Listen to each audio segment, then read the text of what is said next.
सबसे इंपॉर्टेंट, शौकत तरीन ने आईएमएफ की जो पैकेज है, जो आईएमएफ का प्रोग्राम था, उसको दोबारा, पहले तो खुद बेड़ा गर्क करके गए, उसके बाद उसको दोबारा रोकने की एक साजिश की। उसकी भी एक ऑडियो आई थी।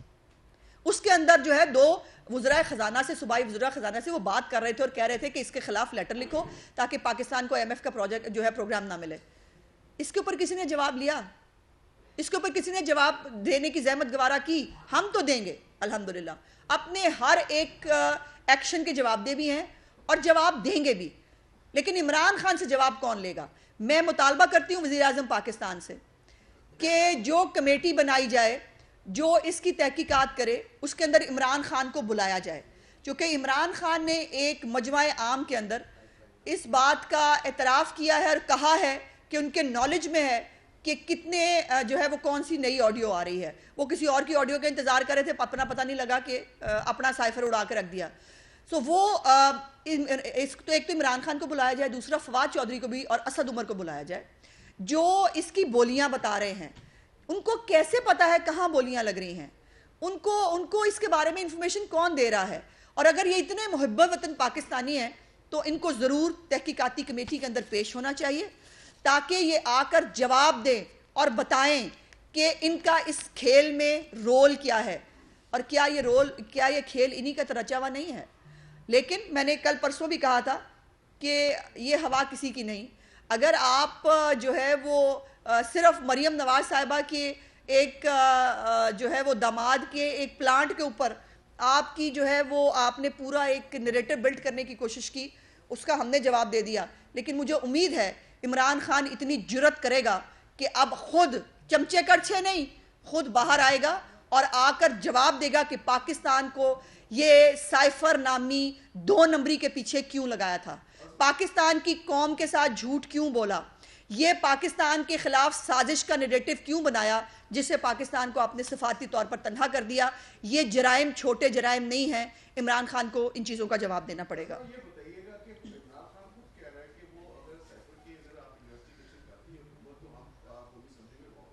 और दूसरा मेरा ये सवाल है कि पंजाब में जो बाज़ थी हुकूमत की तब्दीली की तो तब्दीली की, उस हवाले से कोई खबरें नहीं आ रही, क्या मेरे ख्याल है आज हम साइफर पर रहें वाजा साहब तो ज़्यादा बेहतर है। देखिए, इमरान खान बेचारा चोर दरवाजे ढूंढ रहा है दोबारा असम्बली में आने के लिए।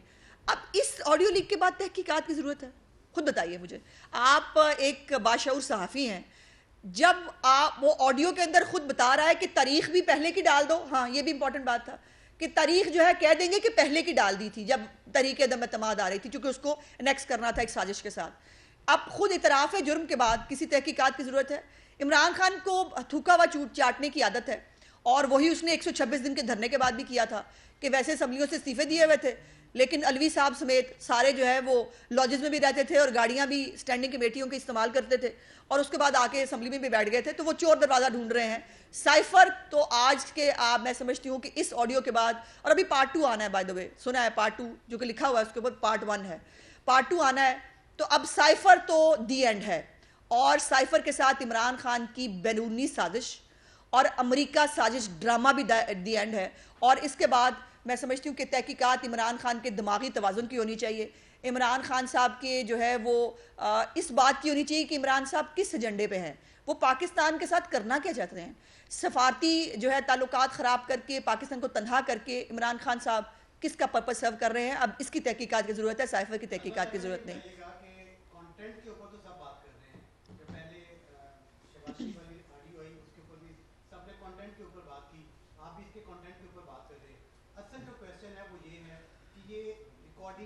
जी, जो लैब है वो कैसे आया, कहां से आया, कौन इसके ऊपर करेगा, इसके ऊपर कोई बात नहीं कर रहा। नहीं, ऐसे नहीं है जज साहब। कल भी शहबाज साहब ने, बल्कि प्राइम मिनिस्टर साहब ने बड़ी डिटेल से इस पे बात की और आज मीटिंग ही पूरी टोटल इस एक एजेंडे पे बुलाई गई है कि जिसके ऊपर तहकीकात भी होनी है और आइंदा आने वाले दिनों में इन मामलात से कैसे रोका जा सकता है, बचा। देखिए, मुख्तलिफ चीज़ें हैं। अब ये बगिंग है या हैकिंग है या क्या चीज़ है, ये तो जाहिर है जो कंसर्न लोग हैं वही बता सकते हैं। और इसलिए इसके ऊपर पूरी जो है कॉन्सेंट्रेशन है गवर्नमेंट की। ये प्लीज़ रेस्ट एश्योर कि इसके ऊपर गवर्नमेंट इसको लाइट नहीं ले रही बिल्कुल भी। अच्छा मैडम, ये बताइएगा कि क्या अब सियासतदानों को इकट्ठा नहीं हो जाना चाहिए कि इस तरह की चीज़ें जो वो सामने आ रही हैं, कभी नून लीग की, कभी तहरीक इंसाफ की, तो ये कौन लोग हैं? एक मरतबा इनसे बैठें, अगर तहकीकात में नाम आते हैं उनसे बैठ के बात करें कि ये तो सियासतदान को बदनाम करने की एक साजिश नहीं है। देखिए, बहुत प्रीमेच्योर सवाल है आपका। अभी तो पता चल जाए ना कौन लोग हैं, किन के साथ बैठना है। पहले मतलब लोगों का तयन कर लें, और फिर ये है कि जो ये कर रहे हैं उनके साथ बैठना है नहीं बैठना, ये एक पॉलिसी डिसीजन होगा जो रियासत पाकिस्तान लेगी। जी। अच्छा मैडम, ये बताइएगा कि ज़ाहिर है इमरान खान साहब की ऑडियो लीक होने के बाद मामला पता चल गया कि साइफर में कोई जान नहीं थी, लेकिन असल क्वेश्चन तो यह है कि इस पर सिक्योरिटी काउंसिल के 2 इजलास हो चुके हैं, क्या किसी को नहीं मालूम कि ये सारा फ्रॉड था? और दूसरा, आप लाख स्टूडेंट भी हैं, इसहाक डार साहब पर झूठे इल्जामात से ही, बोलतान से ही उन पर इंतकाम का निशाना बनाया गया। जब कोर्ट ऑफ लॉ आपको बुलाए, क्या आपको नहीं आना चाहिए था? कोर्ट ऑफ लॉ के ही सामने सरेंडर करके वो वापस आए हैं, और उस वक्त आपको नहीं पता कि एक जहनी मरीज जो है वो वजीर आजम था, जो कहता था मैं दवाई नहीं देने दूंगा, मैं घर का खाना नहीं खाने दूंगा, मैं एसी उतार लूंगा, मैं फलाना कर लूंगा। तो एक जहनी मरीज के हाथों मैं नहीं समझती कि एक जी शऊर आदमी को अपने आप को कत्ल हो देने की जो है वो साजिश का वो बनना चाहिए था। और पासपोर्ट जो है वो इमरान खान की हुकूमत ने सबसे पहले जो है वो जब्त किए थे और कैंसिल कर दिए थे, मियां नवाज शरीफ साहब का भी और डार साहब का भी। तो फिर अब इमरान खान साहब को उड़न खटोला भेज देते, जिसके ऊपर डार साहब वापस आ सकते थे, पासपोर्ट के बगैर तो नहीं आया जा सकता था। माजी में एक ऑडियो टेप आई थी जिसकी सबसे बड़ी विक्टिम पाकिस्तान पीपल्स पार्टी बनी, जिसमें मिसेस क्यूम की एक ऑडियो टेप थी, आज के जो वज़ीर-ए-आज़म हैं उस हवाले से थोड़ा सा बताइए। वो सबको पता है जी, वो बिल्कुल ऑडियो आने के बाद वो केस जो है वो केस खारिज कर दिया गया, और उसके बाद जो है मेरा ख्याल है कयूम साहब भी नौकरी से फारिग जो है वो हो गए थे। और ये देखिए, ये जैसे मैंने कहा कि एक ऑडियो 2 लोगों के बीच में किसी पॉलिसी के बारे में, किसी और चीज़ के बारे में और चीज़ है, लेकिन पाकिस्तान को एज ए स्टेट उसको अपनी सियासत के मकसद के लिए इस्तेमाल करना वो बहुत बड़ी हीनियस चीज़ है। देखिए, आप मैं हम सियासी मुखालिफ पीटीआई के साथ हम अपने स्कोर सेटल कर लेंगे। बात यह है कि मुझे अपने मुल्क के साथ मुहिब्बे वतन रहना है। बात यह है कि जहाँ मेरे मुल्क की बात आए वहाँ पर मुझे किसी भी किस्म की जो सियासी वाबस्तगी है उससे बाला ताक होकर अपने मुल्क के बारे में जो है वो सोचना है। लेकिन यहाँ इमरान खान क्या कर रहा है, उसकी बला से कि मुल्क के साथ जो नुकसान होता है हो जाए, उसको अपनी सियासत चमकानी है और पूरी कौम को झूठ बोलना है। मुझे बताइए, आदमी 63A जो पता नहीं सादक और अमीन ये जो बना फिरता है, जो बात बात पे झूठ बोलता है, जो सर से पांव तक एक झूठ है, उस आदमी को जो है वो सादक और अमीन डिक्लेयर किया गया है। ये भी समझती हूँ मैं कि हमारे निज़ाम इंसाफ के लिए एक बहुत बड़ा तमाचा है। अल्लाह करे कभी दुरुस्त हो जाए।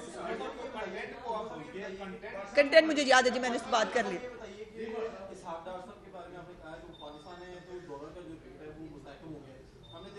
ऐलान होता है पाकिस्तान आने का, और जब वो पाकिस्तान में आ जाते हैं तो ऊपर मार्केट में 11 रुपए तक उसका जो रेट है गिर जाता है। इसहाक डार साहब ने ऐसा क्या जादू किया है कि अचानक से रेट गिर गया, या पीटीआई के नैरेटिव मान लें कि वो जो डॉलर माफिया कंट्रोल ही उनको करते हैं और जब वो कहते हैं रेट नहीं जा रहा। डॉलर माफिया को कंट्रोल करना तो अच्छी बात है, अगर पीटीआई ये कहती है तो हम इसको कॉम्प्लीमेंट लेते हैं। देखिए, डार साहब एक ओल्ड इज गोल्ड होता है, और डार साहब ने परफॉर्म किया है बहुत बहुत टफ हालात में भी। इससे भी ज़्यादा टफ हालात है जब पाकिस्तान के उन्हें एटमी धमाके किए थे और पाकिस्तान के खिलाफ सैंक्शंस लग गई थी। उस वक्त भी डार साहब ने परफॉर्म किया था और पाकिस्तान को दोबारा वो ट्रैक पे लेके आए थे। सो उनके पास, और मैंने सुना भी है, उनका इंटरव्यू भी देखा मैंने, जिसमें वो कह रहे हैं कि उनके पास एक पूरा वो तैयारी करके पूरा रोड मैप साथ लेके आए हैं कि उनको क्या करना है। और फिर डार साहब ने पिछली दफ़ा भी, आपको याद होगा कि उन्होंने बैंकों के ऊपर जो हुंडी हवाला वाले मामलात हैं उन्होंने डॉलर्स की बाहर स्मगलिंग को बहुत इफेक्टिवली रोका था। और ये मैं समझती हूँ कि बड़ा अहम कंपोनेंट होगा उनकी अब की पॉलिसी में, मैं उम्मीद करती हूँ। और इसीलिए जो है वो डॉलर जो है वो डार से कांपता है।